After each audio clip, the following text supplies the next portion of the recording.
Hi everyone and welcome back to the character building playthrough. So before we go and talk about the rune farming, I alluded to that in the last episode that I would like to give you guys a couple of tools to farm runes. Yeah, I think the time is right to do that. Like, sure, we are on level 60 right now, which is decent. We have a good amount of health. We have our stats at a point where we can use the main weapon of the run, even though we cannot get the main weapon until a little bit. But if you want to go ahead and level 3 points into Dex to be able to use Eleonora's Pole Blade, you can do that, and I will show you where you can farm. Basically, those are the farms that I think will not get patched. Possibly, there's always the risk of stuff getting patched, right? But yeah, we want to pick up the map here. That is what I mainly wanted to do. And also, oh, we cannot open it right now. There is a merchant.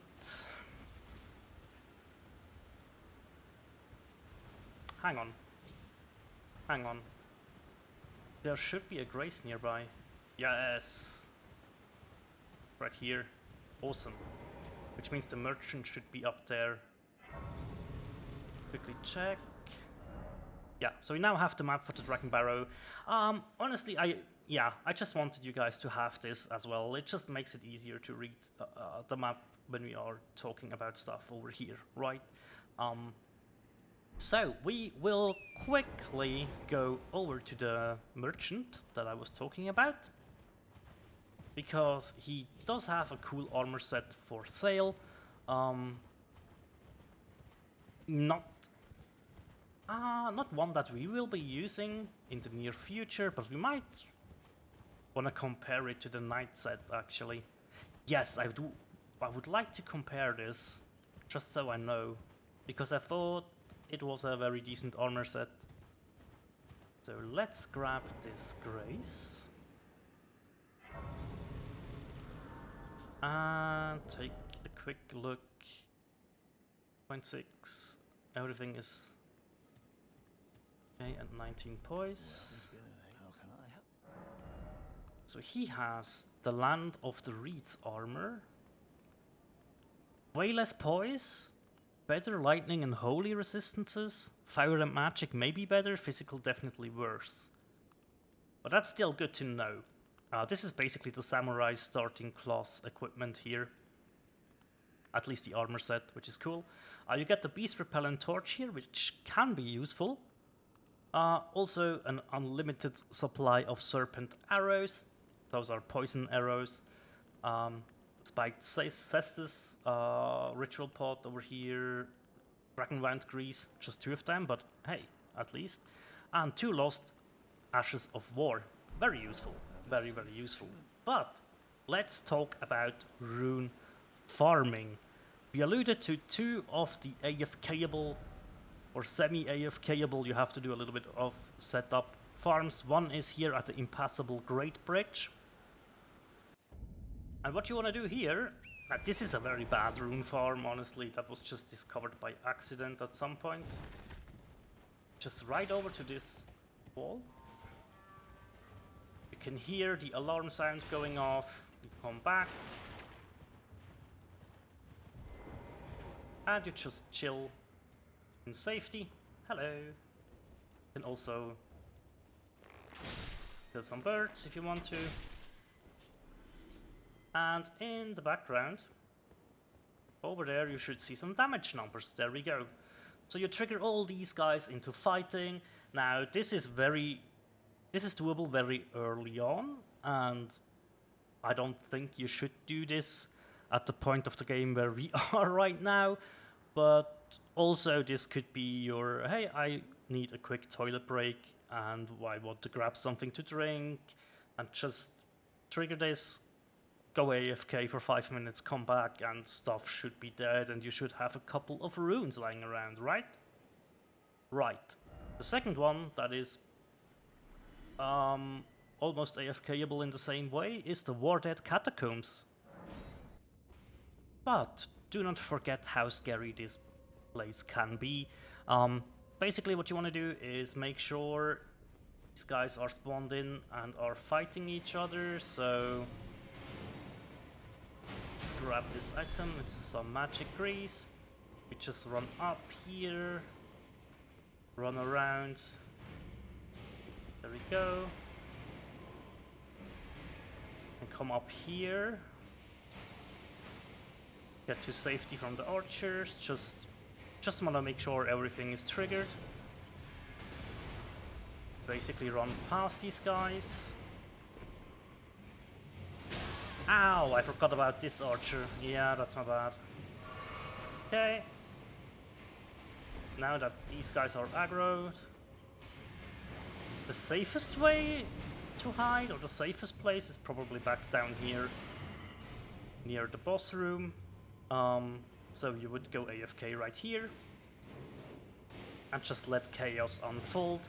Still, I don't think this is a very good rune farm. It tends to break as well, but it has the benefit of being fully AFKable once you set it up. I have heard reports about this one breaking in 5 minutes. I've heard reports this one breaks in an hour. It really was different for every single person I have spoken to about this farm. And yeah, these two farms, although AFKable once you set them up, they will break at some point. They won't net you too many runes. So let's talk about something that is actually very decent. Remember when we did get the Pureblood Knight's medal? Now's the time to use this. You could have used this earlier, by the way, but yeah, I thought this would be a good opportunity to do so. Alrighty, and before we do anything, we are in the Mogwin Palace. By the way, we want to grab the map. Go. We open that, we can see over here is the Siofra River bank where we were before, right? By the way, there is stuff to do there still. We will get there soon. But yeah, we are now over here, right? And we basically will grab the first grace that is just up here.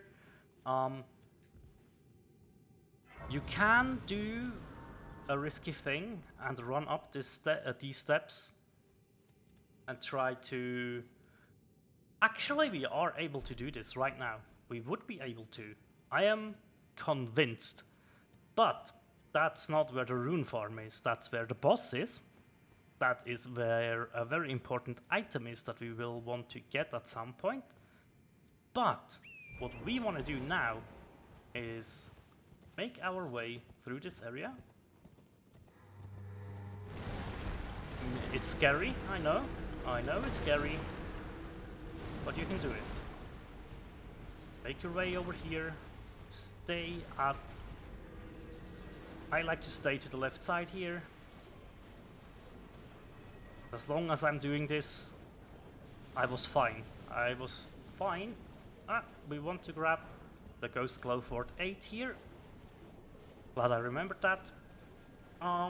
Basically we would be able to reach this place in a different way, but since we do have the medallion already, grab the Blood Rose as well, come up here, and if you've ever seen a rune farming video, you will recognize this spot. At least I hope you do, because this farm everybody is talking about. And it is the best farm. I honestly don't remember how I got here in my first playthrough. I think it was through the other way to access this area, but you come here, you shoot an arrow at this bird. I made him jump. And when he spreads his wings, you go and sit down at the grace. As you can see, 11,000 runes. Can repeat this. Come up here, shoot an arrow at the bird. Oh, that must have missed him somehow. Yeah, there we go. And he will jump off. Another 11k. I was using this over here with a certain Ash of War that you get when you beat the game to farm these guys here, which was very decent, and somebody showed me the trick with this bird over here. So definitely, if you feel like you need to level up, I would highly recommend to get a couple of arrows, get access to this grace the way I showed you, and just farm this bird for a little bit. And don't get me wrong, there is absolutely nothing wrong with farming this, with getting level ups early, maybe farm this to buy some armor sets that you want, some spells, some gear, anything goes really. Feel free to farm to your heart's content. And we will go and unlock the last grace of this area, because I just remembered that there is a golden seed that we can get. And yes, this is risky, this can kill us if we are unlucky, but we also get a smithing stone 7. As well as, what is this? A Newman's rune, which is an amazing amount of runes. We have to deal with a blob up here. You can just jump past this, grab the staunching boluses. And now for the scary part. Run.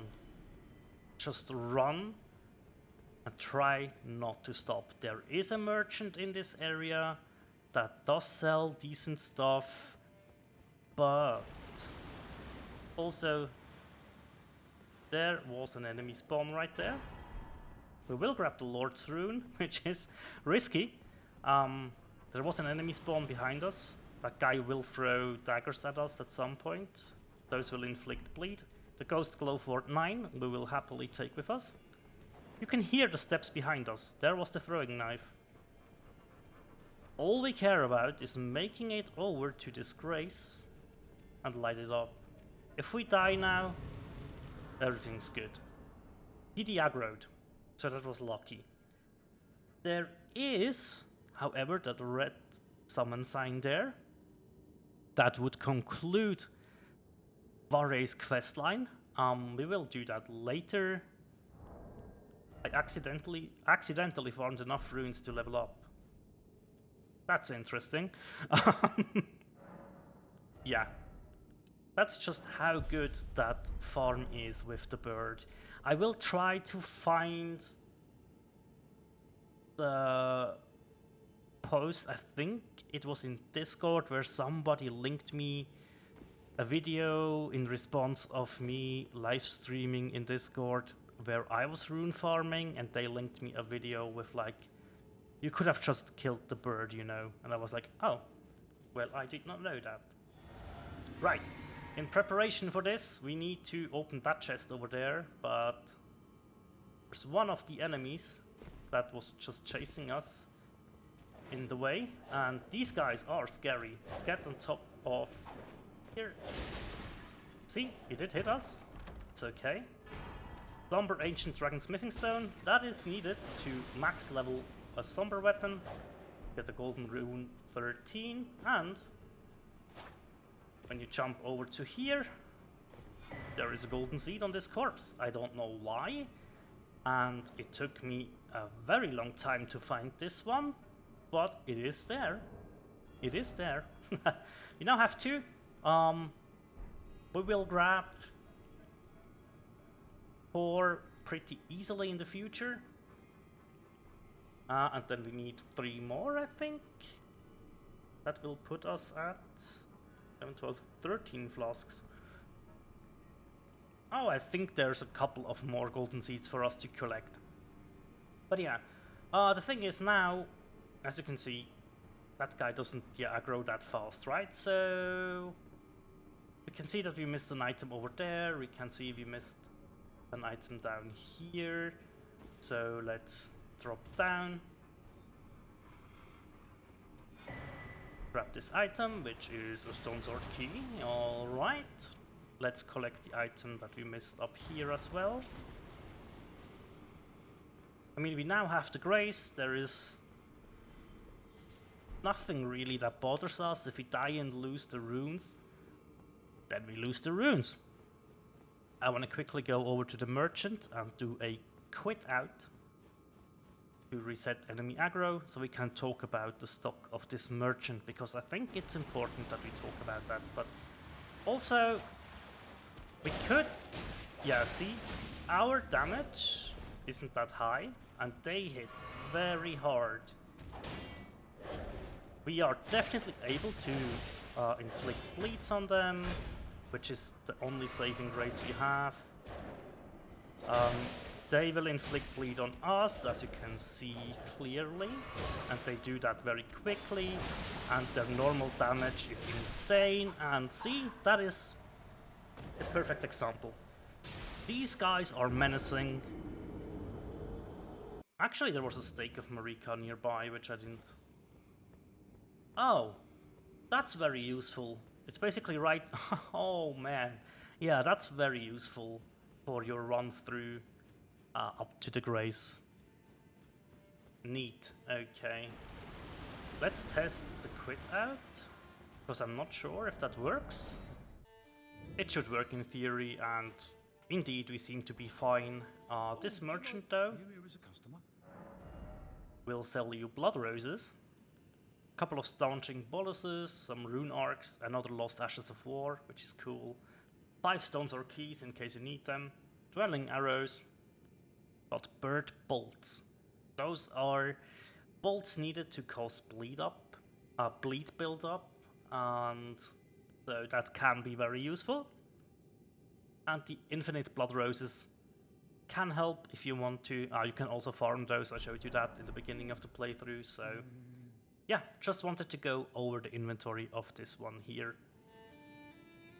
There is one more thing for us to do. I really want to see if we can, like, kill one of these guys.